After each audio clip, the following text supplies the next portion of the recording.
হিন্দু ধর্মের সবথেকে ভক্তি পাওয়ার সহজ উপায় হচ্ছে স্নান করে একটু করে জল তুলসী গাছে দিতে হবে। দেন? বাহ, কিন্তু নিয়ম মেনে দিতে হবে, বেনিয়মে দিয়ে দিলে সর্বনাশ হয়ে যাবে। নিয়মটা কি বলে দিই, কোনো সময় ভিজে কাপড়ে তুলসীর সামনে যাবেন না। আপনার কাপড়ের এক ফোঁটা জল যদি তুলসীর গায়ে পড়ে, আপনাকে 7 জন্ম বস্ত্রের জন্য কষ্ট পেতে হবে। ভক্তির অসামৃত সিন্ধু গ্রন্থ থেকে বলছি, বুঝে নেওয়া গেল? তুলসী গাছের সামনে জোরে জোরে মন্ত্র বলবেন না, জোরে জোরে গান গাইবেন না। কেন? আপনার থুতু যদি তুলসীর গায়ে পড়ে, আপনাকে বোবা হতে হবে। বুঝে নেওয়া গেল? তুলসীকে জল দেওয়া মানে তো অন্য কিছু নয়, ঘুষ দেওয়া, জানেন? তুলসীতে জল দাও তো, ওটা ঘুষ দেওয়া, অন্য কিছু নয়। দেখো কি বলছে, তুলসী তুলসী নারায়ণ, তুমি তুলসী বৃন্দাবন, তোমার শিরে দিলাম জল, অন্তিমকালে দিও স্থল। তাই তো? কিন্তু গোলকের অধিপতি দেবী হচ্ছে তুলসী। তুলসী না গেট পাস দিলে আপনি ভেতরে যেতে পারবেন না ভগবানের কাছে, যার জন্য তুলসীকে ঘুষ দেওয়া হয়। বুঝলেন না? ধরুন এই যে আধার কার্ডটা হয়েছিল যখন, কত লাইন পড়েছিল। এবার ধরুন আপনার যদি আগে থেকে পরিচিত থাকে, যেমন আমি গেলে কোথাও লাইন দিতে হয়, ভিডিও কোনো কাজে গেলে আরে মানে পিছনে গেট দিয়ে চলে এসে লাইন দেখি 1000 লোক দাঁড়িয়ে আছে। তার মানে কি আগে থেকে খাতির আছে। তো এই আগে থেকে যদি আপনি তুলসীর সঙ্গে খাতির রাখতেন, তাহলে কিন্তু মুশকিল কি জানেন, তুলসী কোনো কথা শুনতে চায় না। 4 জন সাক্ষী লাগবে তবে ওখানে ঢুকতে দেবে। 4 জন সাক্ষী কে কে দেবে? আপনি যখন তুলসীকে জল দিচ্ছিলেন একজন দেখেছে, সে হলে সূর্যদেব, তাই তো? ও মাইরা, আবার এই যে তুলসীকে জল দেন, এক হাতে ঘটি ধরা যাবে না, আবার 2 হাত দিয়ে ঘটি স্পর্শ করা যাবে না। তাহলে কি করবে? এইভাবে ধরে রাখতে হবে, নাহলে ভারী ঘটি তো কি।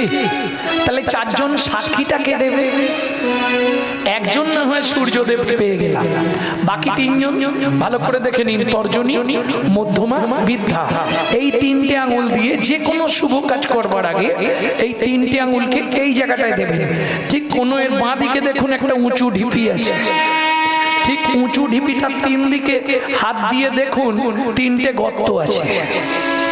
এই 3 জন ওইখানে সাক্ষী দেবে। এই 3 জন কারা? প্রণব গীতা থেকে বলছি। এই 3 জন কারা? ওপরে যমুনা, নিচে সরস্বতী, উপরে যমুনা নিচে সরস্বতী, পাশেতে গঙ্গা বয়, পাশেতে গঙ্গা বয়। শুভ কাজ করিবার কালে ত্রিবেণী সাক্ষী রয়, কোন শুভ কাজ করিবার কালে ত্রিবেণী সাক্ষী রয়। যে কোনো শুভ কাজ করবেন এই তোমরা 3 জনাতেই সাক্ষী রইবে, 3 জনাতেই সাক্ষী রইবে। গঙ্গা যমুনা সরস্বতী 3 জনাতেই সাক্ষী রইবে। গঙ্গা যমুনা সরস্বতী, যেন কৃষ্ণ পদে থাকে মতি, যমুনা সরস্বতী, কৃষ্ণ পদে থাকে মতি। যমুনা সরস্বতী, 3 জনাতেই সাক্ষী রইলে, জনাতেই সাক্ষী রইলে। কি গো, খুঁজে পেয়েছো তো? খুঁজে পেয়েছো তো? হ্যাঁ, দেখে নাও, নাহলে আমি চলে যাওয়ার পর গালাগালি দেবে কি গম হবে। আছে না উঁচু ঢিপ, কোনোই নয়, কোনো এর পাশে দেখো, আর 3 এইভাবে আঙুল দাও, দেখো 3টে গর্ত 3 দিকে, এরকম নাড়ালে বুঝতে পারবে 3টে গর্ত। বেশ,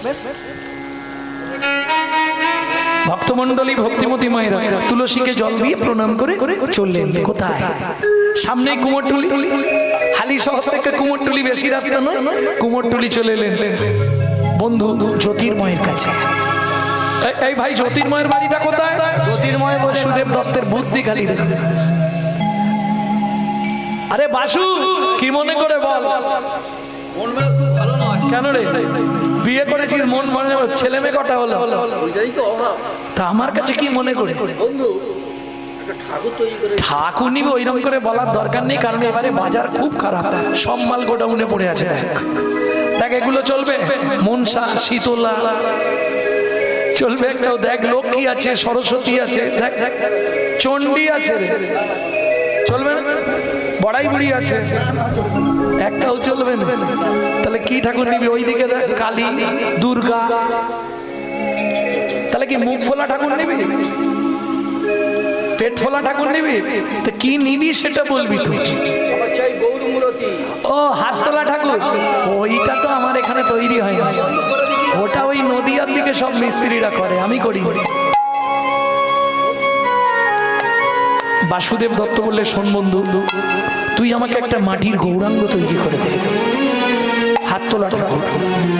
কারণ যদি তুই না করে দিস, আমার স্ত্রীকে বাঁচানো দায় হয়ে যাবে।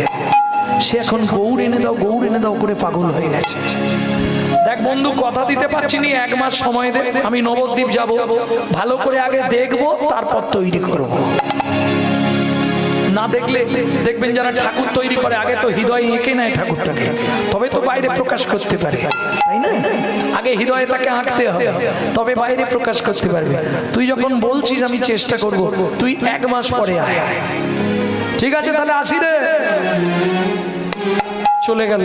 এদিকে পদ্মাবতী যেই স্বামী ফিরেছে, স্বামী, গৌড়ের বাবা মা কি বললো? বললো 1 মাস পরে বিদেশ চলে যাচ্ছে, গৌড়কে দিয়ে দেবে। সেই বলেছে, এবার পদ্মাবতীর আরো আশা বাড়ছে, আমাকে টাকা দাও। কি করবে?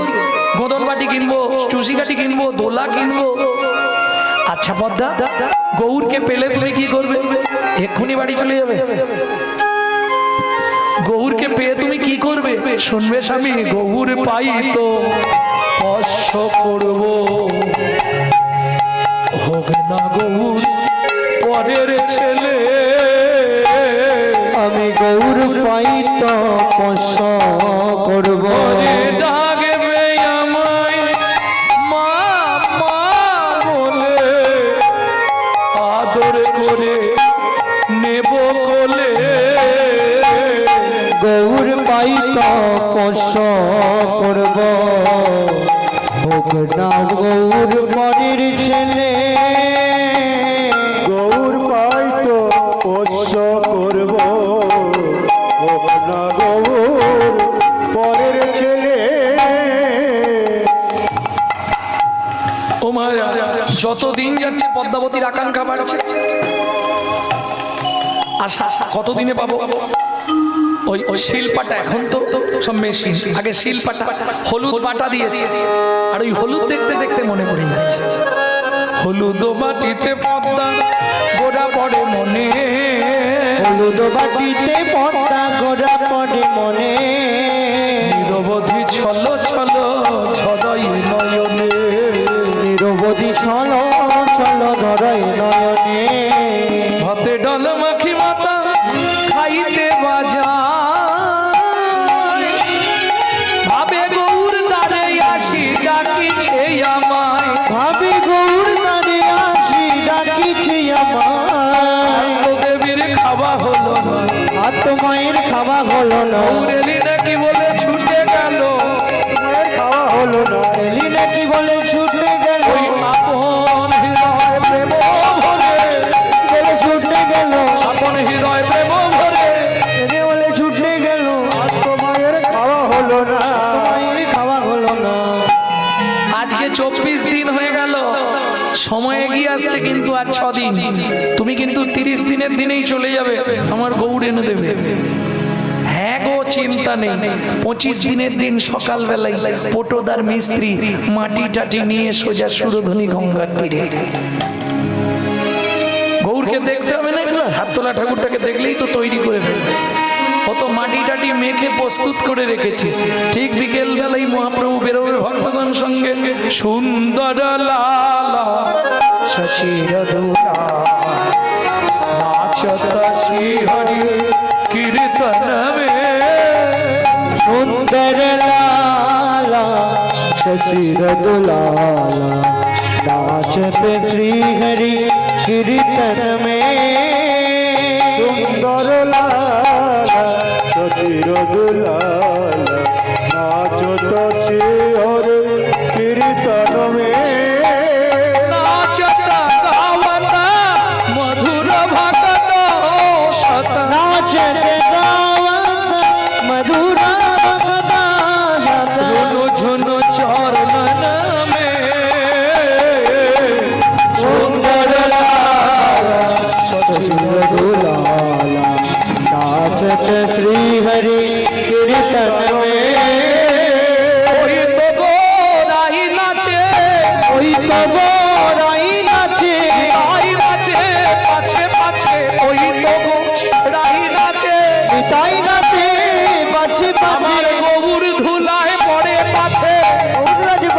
হরি হরি হরি নিতাই নাচে বাজে বাজে গৌর দুলায় বনে বাজে নিতাই নাচে বাজে বাজে গৌর দুলায় বনে বাজে বাজে বাজে ওই তো ওই নাচে। ও তো মাটিটা মেখে প্রস্তুত করে ফেলেছে আর হাত তুলে মহাপ্রভু নাচতে নাচতে আসছে। ও ও ওই মাটি হাতেই ধরে আছে।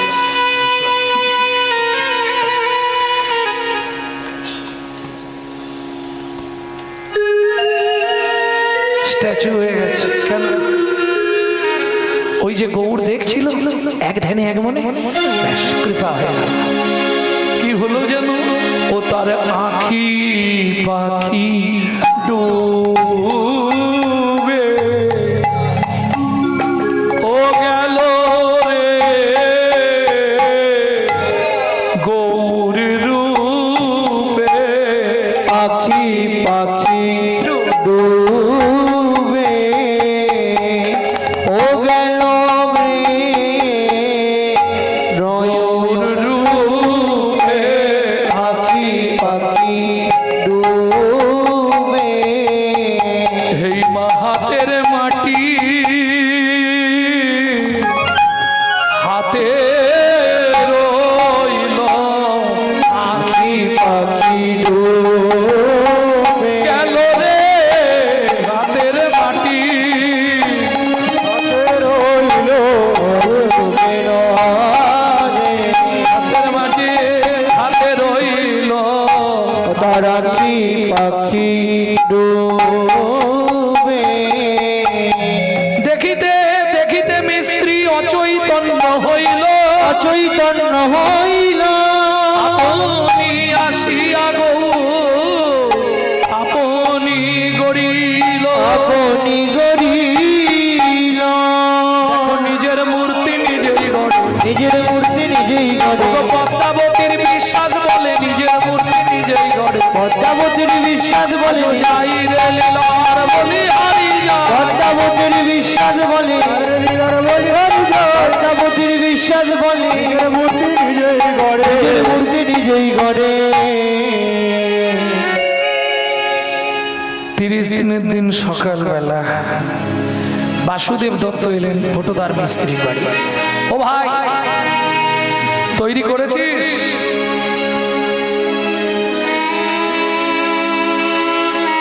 আরে আমি যেটা বলে গেছিলাম হয়েছে কি বলতো? আরে ওই তো গৌরাঙ্গ মূরতি মূরতি হয়েছে কিন্তু আমি তৈরি করি। তবে কি জানি দেখতে দেখতে অচৈতন্য হয়ে গেলাম, তারপর দেখলাম সুন্দর গৌরাঙ্গ মূরতি। দেরি করিস নি ভাই, দেখ আমার স্ত্রী সেখানে কেঁদে কেঁদে পাগল হয়ে যাচ্ছে। এখন ওকে তো বলেছি গৌড়ের বাবা মা আছে, গৌড় একটা ছেলে, এখন নিয়ে গিয়ে যদি মাটির ঠাকুর দেখে তাহলে আমার কপালে কষ্ট আছে আজকে।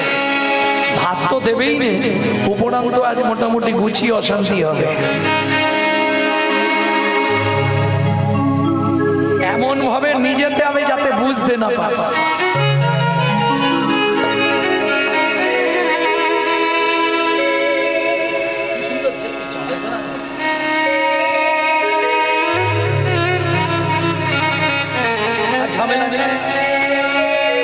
বুঝতে পারবে না, বলবো ঘুমাচ্ছে।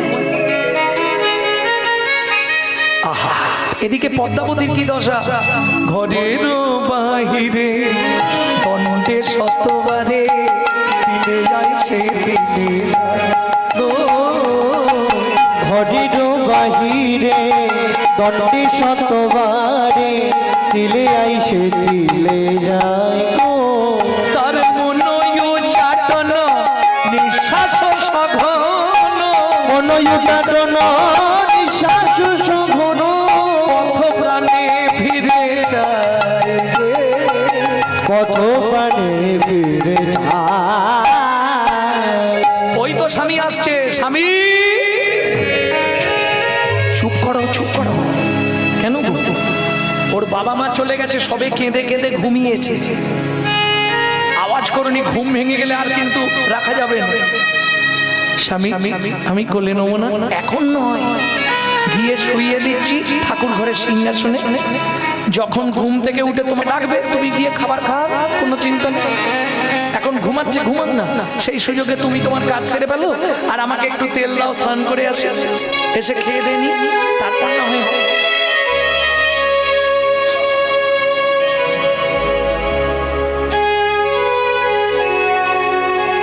ঘরের শিকল তুলে দিয়ে আর স্নান করতে চলে গেছে বাসন, মনে মনে ভাবছে আর ঝামেলা নিয়ে আর ফিরবই। এদিকে পেট তো কামড়াচ্ছে, কি সব জ্বালা মেনে নেওয়া যাবে? এ কারো কথা শুনবে না, একে দিতেই হবে। একদিন, দুদিন, 3 দিন, 4 দিন, 5 দিন, 10 দিন, 15 দিন ইঞ্জিন ফ্রিজ হয়ে যাবে, আর ইঞ্জিন চলবে না। কি ও শুনবে না, ওকে দিতেই হবে। দিলে ইঞ্জিন চলবে, না দিলে চলবে না। কি গো ভক্তমান, আজকে পেটের জ্বালা যদি না থাকতো, কেউ কোথাও কর্ম করতো, কেউ কোথাও ছুটতো?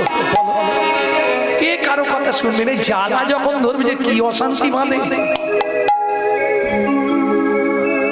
দেখবেন বাড়িতে কর্তা যখন ঢুকবে, সময় বুঝে কথা বলতে হবে, এলেই কিছু বলা যাবে না। কেন? খেটে খুঁটে আসছে, এদিকে রোদের জ্বালা, এদিকে গায়ে ঘামের জ্বালা, গা হাতের জ্বালা, তার উপরে আবার পেটের জ্বালা, আর তার উপরে তুমি যদি আবার জ্বালা দাও না, ওই সব জ্বালা একসঙ্গে পুরো বাপরে বাপ, সে মেজাজ আলাদা হয়ে যাবে।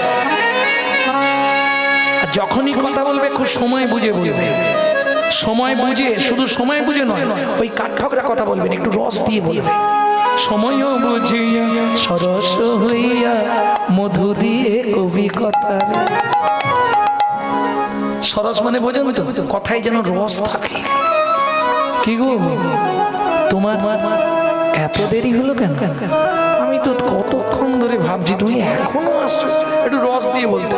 আর যদি সে খিটিমিটি করবে, কি ব্যাপার তোমার, কোথা ছিলে তো কম, ব্যাস বাঁধলো জোরদার, তাই না? একটু রস দিয়ে বলতে হবে না? ভক্তমন্ডলী, ভক্তিমতী মায়েরা তো রস দিয়ে বাসুদেব বুঝিয়ে দিয়ে গেছে, পদ্মাবতীকে স্নান করতে চলে গেছে। এবার মায়ের মন, দরজাটা খুলে দেবো, যা হবে হবে, না বাবা কাঁদলে আবার থামবে না। আচ্ছা আমার কাছে তো ক্ষীর, সর, ছানা, মাখন, ননি সব আছে, কিছু খাওয়ালেও চুপ করবে না। ওরে ও প্রাণের গৌ, ওরে ও প্রাণের গৌ, তুই আমায় চিনলি না,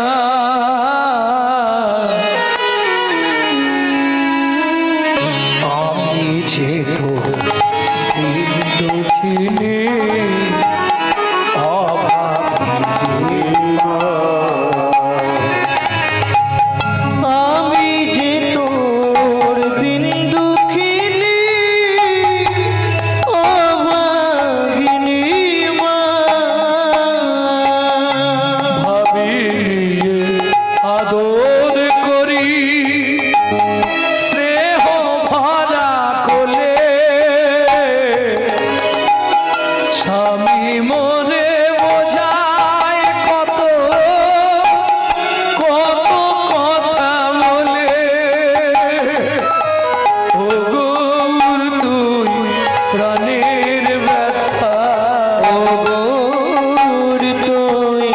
প্রাণের ব্যথা কিছুই বুঝলি না, আমি যে তোর দিন দুঃখিনী অভাগিনী মা, আমি যে তোর দিন দুঃখিনী অভাগিনী মা। যা হবে হবে, খুলে দিই নাকি? উমা এই কাঁদতে কাঁদতে পদ্মাবতী যেই দ্বার উন্মোচন করলো, যা দেখলো চমকে উঠলো। কি দেখে? দেখে গৌর খেলা করে, সিংহাসন পড়ে, গৌর খেলা করে, সিংহাসন পড়ে, মামা মামা বলে ডাকে,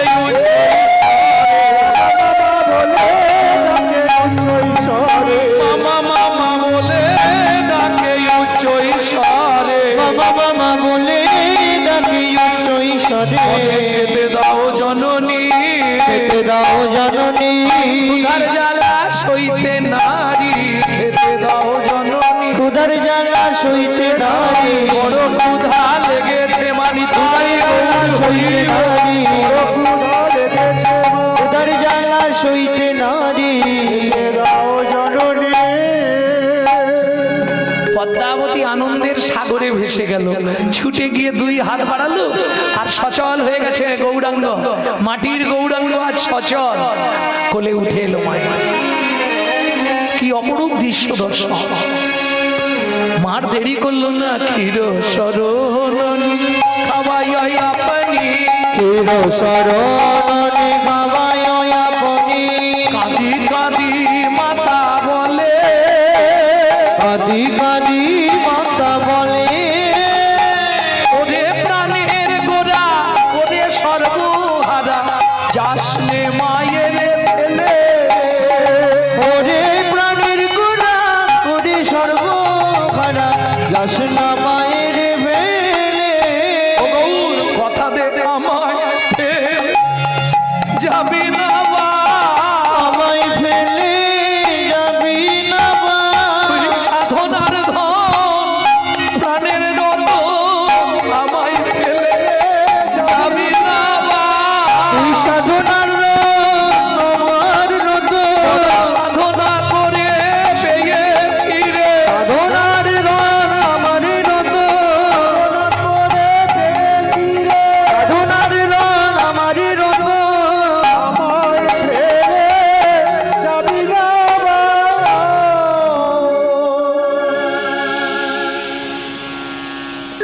পদ্মা দরজা খোলো, পদ্মা দরজা খোলো। কে? বাসুদেব। পেটের জ্বালা, দুপুর হয়ে গেছে তো খেতে দুটো হবে, পেট তো শুনবেন। পদ্মা দরজা খোলো। গৌরাঙ্গ মূর্তিটা ছোট্ট শিশু গৌরকে যেই না মাটিতে নামাতে যাবে, গৌর বলে উঠলো, শোনো মা, বাবাকে এখানে আসতে দিও না। কেন? বাবা যদি আসে আমি আবার মাটির হয়ে যাব। কি বলছিস? হ্যাঁ মা, তোমার বিশ্বাস আর তোমার ভক্তির জন্য আমি সচল হয়েছি। বাবাকে আসতে দিও না মা, আমি কিন্তু আবার মাটির হয়ে যাব। কি করবে পদ্মাবতী? বেশ, তুই তাহলে একটু এইখানে থাক, আমি গিয়ে তাড়িয়ে দিয়ে আসি, কিছু তো বলে আসতে হবে। কি নেবেন? স্বামী আগে না সন্তান আগে? যদি জড়জাগতিক জগতের বিচার হয় তাহলে স্বামী আগে, কিন্তু যদি পরমার্থিক জগতের বিচার হয়, যার ঘরে গৌর আছে তার আর কাউকে দরকার নেই। দরজাটা খুলেই পদ্মাবতী বলে উঠলো, শট প্রপঞ্চক, তোমার মতো স্বামীর মুখ দর্শন করা মহাপাপ। বাসুদেব দত্ত ভাবছে তাহলে পদ্মাবতী বুঝে ফেলেছে ওটা মাটির ঠাকুর, ওই জন্য ও পদ্মা, তোমার বিশ্বাস আর ভক্তি যদি থাকে সব ঠিক হয়ে যাবে, দূর হয়ে যাবে চোখের সামনে থেকে। যখনই পদ্মাবতী বলেছে তুমি দূর হয়ে যাও আমার চোখের সামনে থেকে, বাসুদেব দত্ত দেখলো এর থেকে উপযুক্ত সময় আর নেই।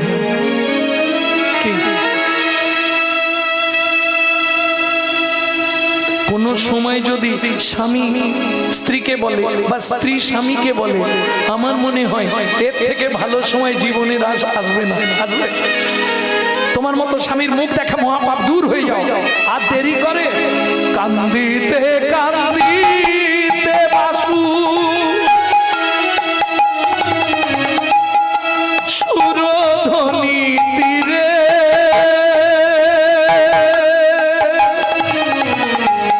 পাতার কুটির করে গৌর ভজন করে, পাতার কুঠির করে গৌর ভজন করে। পদ্মাবতীর কাছে লীলা সচল, শশীকলার ন্যায় দিন দিন চলতে থাকে গৌর সেবা। 1 বছর, 2 বছর, 3 বছর কেটে গেল। মা কি রে গৌর, তুমি উদ্ধার হবে কি করে? কেন? শোনো, শাস্ত্রে বলে সতী নারীর পতি সেবা শাস্ত্রের বিধান। স্ত্রী যদি স্বামীর সেবা না করে সে জীবনে উদ্ধার হতে পারবে না। তুই তো সেদিন বললি বাবাকে এখানে আসতে দিও না, সেটা তো আমি আমার জন্য বলেছিলাম। তুমি উদ্ধার হবে কি করে? কি করব তাহলে? প্রত্যেকদিন রাতে গিয়ে বাবার সেবা করে আসবে যদি বাঁচতে চাও। কেন এটা বললেন? পরীক্ষা দিয়ে ধন বিড়ে মন কেড়ে নিতে কতক্ষণ আজ যে রাজা কাল সে ফকির বিধি হাসে অনুক্ষণ। এটা বিধাতার সিস্টেম। কার কপালে কি লিখেছে যায় না রে বলা, যায় না রে বলা।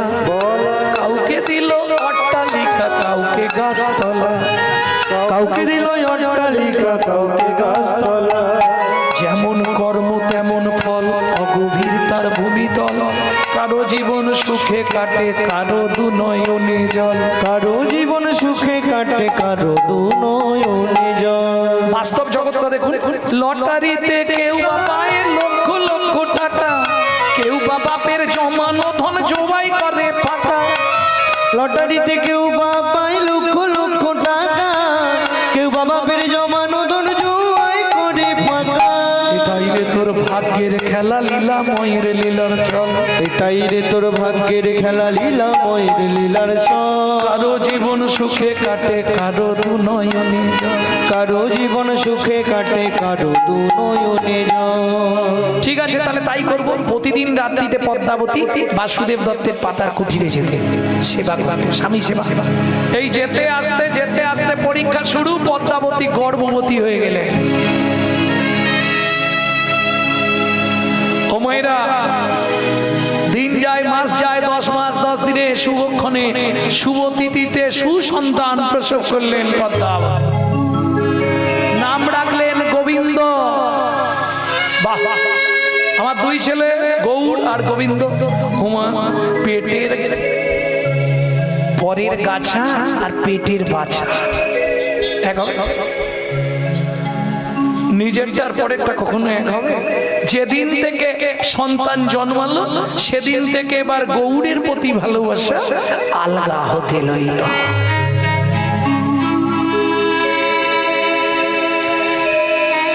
আচ্ছা মা, এখন করে তুমি আর আমাকে ঠিক ঠিক করে খেতে দিচ্ছ না কেন গো? যা দিচ্ছি তাই খা, কি করব? এদিকে কাজের চাপ থাকে না? ও বুঝেছি, কিন্তু মা একটা কথা বলবো কি?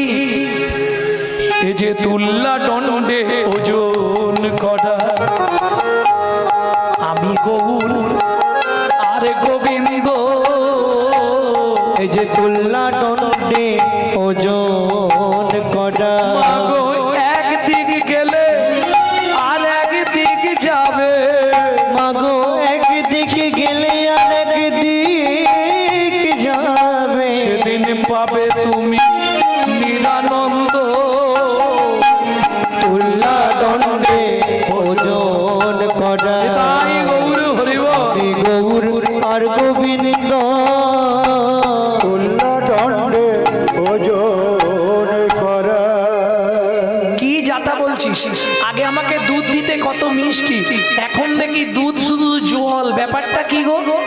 যেমন দেবো তেমন খাবি, কথা বলবি না। ইচ্ছা হলে খাবি, না খেতে হয় যেদিকে দু চোখ যায় চলে যাবি। শুরু হলো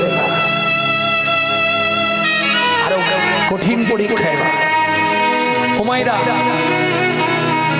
1 কেজি দুধকে মেরে 1 পো করে রাখবে নিজের ছেলের জন্য, আর আধ কাপ দুধে 1 গ্লাস জল নে খেয়ে নে। দুধ খাবো না আজকে, খেয়ে নে। বললাম তো খাবো না। যেই পদ্মাবতী অন্য কাজে চলে গেছে, ছুটে গিয়ে গোবিন্দর জন্য তুলে রাখা দুধের বাটিটা ধরে চুমুক মারতে শুরু করেছে। আর পদ্মাবতী দুধ থেকে দেখে ফেলেছে, ওটা ওই দুধ খাবি না তুই, ওটা ভাইয়ের জন্য তুলে রেখেছি, এটাই খাবো। পদ্মা ক্রোধান্বিত হইয়া আয় মাতা জ্যোষ্ঠী লইয়া, পদ্মা ক্রোধান্বিত হইয়া আয় মাতা জ্যোষ্ঠী লইয়া, ছুটিয়া পালালো গৌর ধেয়ে, ছুটি আমরা পালালো গৌর ধেয়ে।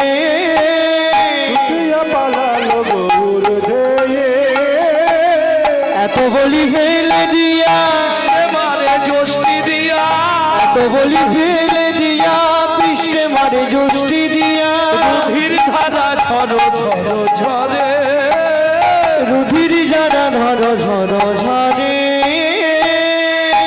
তোমার কোনোদিন দুধ খাবো না মা, আজকের মতো তোমায় ছেড়ে দাও, আর কোনোদিন খাবো না মা, আজকের মতো আমাকে ছেড়ে দাও না মা।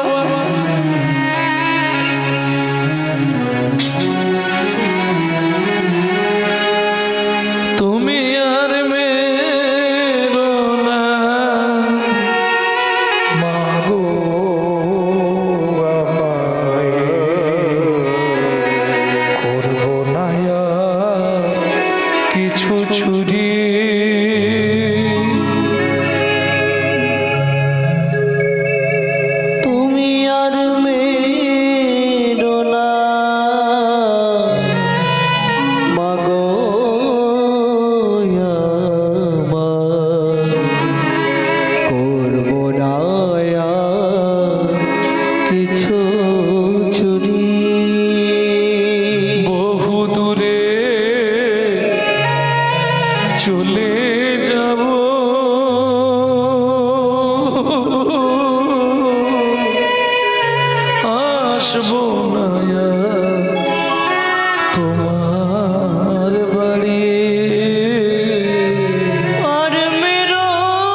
ছেড়ে দিলাম তোমার বাড়ি।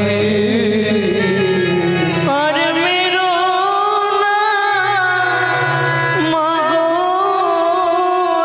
এমন মার মেরেছে পিঠ থেকে রক্ত গড়িয়ে গড়িয়ে পড়ছে।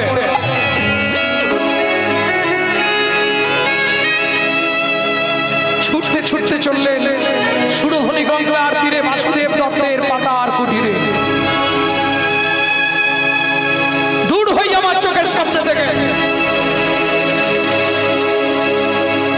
পদ্মাবতীর কাছে লীলা হইল অচল, হইল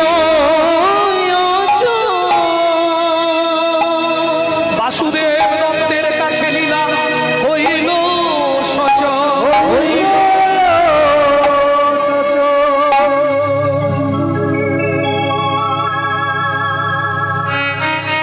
বাবা বাবা কে? আমি তোমার সেই মাটির গৌরাঙ্গ। চমকে উঠল বাসুদেব, দয়াময় তুমি সচল। আমি কি দেখছি, আমি কি দেখছি? দয়াময় তুমি সচল হয়ে গেছো। দেখে তোমার পিঠে রক্ত কেন? মা একটু দুধ খেয়েছিলাম বলে মা মেরেছে। বেশ এখানে দাঁড়াও, আমি আসছি। কোথায়? ওটা আমার বাপের সম্পত্তি, দূর করে তাড়িয়ে দেবো ওখান থেকে। না, ও কাজ করো না বাবা, যে যার কর্মফল সে তার ভোগ করবে। তুমি চিন্তা করো না, আমাকে তোমার এই পাতার কুঠিরে একটু জায়গা দাও। তুমি যতটুকু খাবার খাবে, খাওয়ার পরে যেটা বেশি হবে সেইটা আমাকে দেবে। বলো না দয়াময়, এই কথা বলো না দয়াময়। তুমি শুয়ে থাকার পর দু পায়ের ফাঁকে আমি দাঁড়িয়ে থাকবো, আমার কোনো কষ্ট হবে না। শুধু তোমার কাছে আমাকে একটু থাকতে দাও। পদ্মাবতীর কাছে লীলা অচল হয়ে গেল।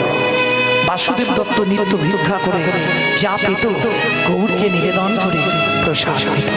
দিন চলতে থাকে, মাস চলতে থাকে, বছর চলতে থাকে। 5 বছরের সন্তান হয়ে গেল গোবিন্দ। একদিন গভীর রাত্রিতে চিৎকার করে উঠল, মা! গোবিন্দ, এই গোবিন্দ, স্বপ্ন দেখেছিস? কিরে স্বপ্ন দেখলি? না মা, পায়ে কি একটা কামড়ে দিল। পদ্মাবতী উঠে বসে দেখলেন কালকে উঠে সর্প বিছানার উপর থেকে নেমে যাচ্ছে। সর্বনাশ, এ তো সাপে কেটে দিয়েছে। অনেকের মধ্যে দেহটা নীল হয়ে গেল, মুখ দিয়ে গেঁজা উঠে গেল। মায়ের কোলেই শেষ নিঃশ্বাস ত্যাগ করলো গোবিন্দ। আছাড় খেয়ে পড়ল পদ্মাবতী। দয়াময়, এ তুই আমার কি করলি দয়াময়?